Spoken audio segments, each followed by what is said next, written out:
नमस्कार दोस्तों। ज्येष्ठ माह की अमावस्या तिथि को वट सावित्री का व्रत रखा जाता है। इस दिन सुहागिन महिलाएं पति की लंबी आयु और अच्छे स्वास्थ्य के लिए बरगद के पेड़ की पूजा करती हैं। इसके साथ ही वट वृक्ष से कामना करती हैं कि पति के साथ साथ संतान सुखी रहें। इस दिन बरगद के पेड़ की विधिवत पूजा करने के साथ ही व्रत कथा भी सुनना शुभ माना जाता है। वट सावित्री व्रत की कथा इस प्रकार है।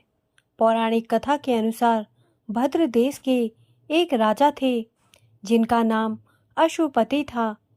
भद्र देश के राजा अश्वपति के कोई संतान नहीं थी।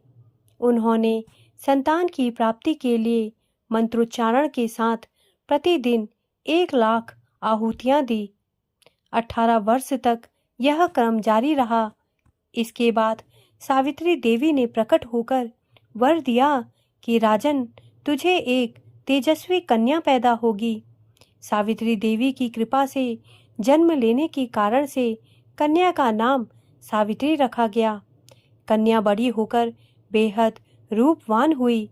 योग्य वर न मिलने की वजह से सावित्री के पिता दुखी थे। उन्होंने कन्या को स्वयं वर तलाशने को भेजा। सावित्री तपोवन में भटकने लगी। वहां साल्व देश के राजा धुमत्सेन रहते थे। क्योंकि उनका राज्य किसी ने छीन लिया था, उनके पुत्र सत्यवान को देखकर सावित्री ने पति के रूप में उनका वरण कर लिया।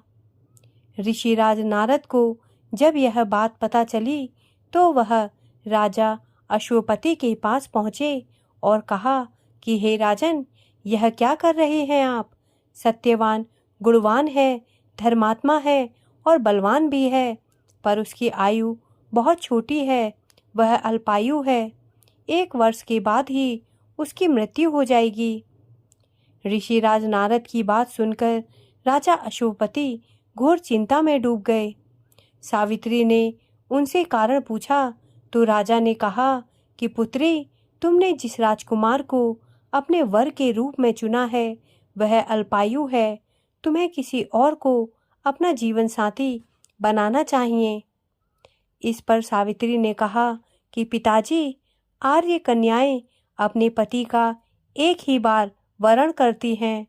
राजा एक बार ही आज्ञा देता है और पंडित एक बार ही प्रतिज्ञा करते हैं और कन्यादान भी एक ही बार किया जाता है। सावित्री हठ करने लगी और बोली, मैं सत्यवान से ही विवाह करूंगी। राजा अश्वपति ने सावित्री का विवाह सत्यवान से कर दिया। सावित्री अपने ससुराल पहुंचते ही सास ससुर की सेवा करने लगी। समय बीतता चला गया।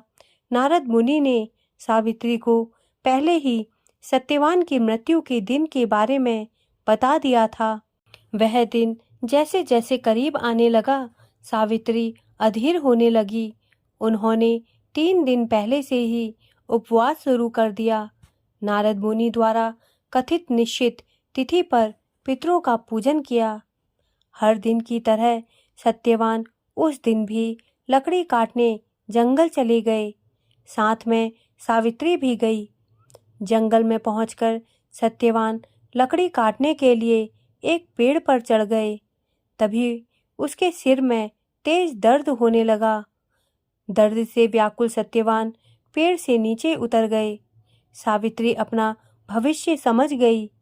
सत्यवान के सिर को गोद में रखकर सावित्री सत्यवान का सिर सहलाने लगी। तभी वहां यमराज आते दिखे। यमराज अपने साथ सत्यवान को ले जाने लगे। सावित्री भी उनके पीछे पीछे चल पड़ी। यमराज ने सावित्री को समझाने की कोशिश की कि यही विधि का विधान है, लेकिन सावित्री नहीं मानी। सावित्री की निष्ठा और पतिपरायणता को देखकर यमराज ने सावित्री से कहा कि हे देवी, तुम धन्य हो, तुम मुझसे कोई भी वरदान मांगो। सावित्री ने कहा कि मेरे सास ससुर वनवासी और अंधे हैं, उन्हें अपना दिव्य ज्योति प्रदान करे। यमराज ने कहा, ऐसा ही होगा, जाओ अब लौट जाओ। लेकिन सावित्री अपने पति सत्यवान के पीछे पीछे चलती रही। यमराज ने कहा, देवी तुम वापस जाओ। सावित्री ने कहा, भगवान मुझे अपने पतिदेव के पीछे पीछे चलने से कोई परेशानी नहीं है। पति के पीछे चलना मेरा कर्तव्य है। यह सुनकर उन्होंने फिर से उसे एक और वर मांगने के लिए कहा।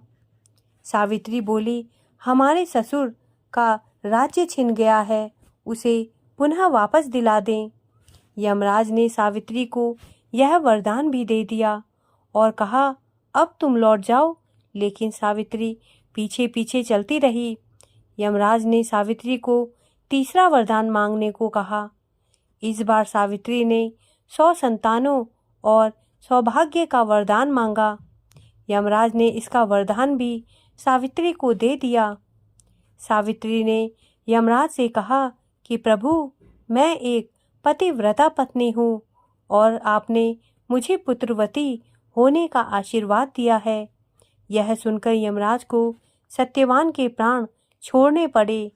यमराज अंतर्ध्यान हो गए और सावित्री उसी वट वृक्ष के पास आ गई जहाँ उसके पति का मृत शरीर पड़ा था। सत्यवान जीवंत हो गया और दोनों खुशी खुशी अपने राज्य की ओर चल पड़े। दोनों जब घर पहुँचे तो देखा कि माता पिता को दिव्य ज्योति प्राप्त हो गई है। इस प्रकार सावित्री सत्यवान चिरकाल तक राज्य सुख भोगते रहे। अतः पतिव्रता सावित्री के अनुरूप ही प्रथम अपने सास ससुर का उचित पूजन करने के साथ ही अन्य विधियों को प्रारंभ करें। वट सावित्री व्रत करने और इस कथा को सुनने से उपवासक के वैवाहिक जीवन या जीवन साथी की आयु पर किसी प्रकार का कोई संकट आया भी हो तो वो टल जाता है। दोस्तों, मेरे द्वारा दी गई जानकारी यदि आपको अच्छी लगी हो तो कृपया मेरे चैनल को सब्सक्राइब करें तथा मेरे वीडियोस को लाइक करें। धन्यवाद।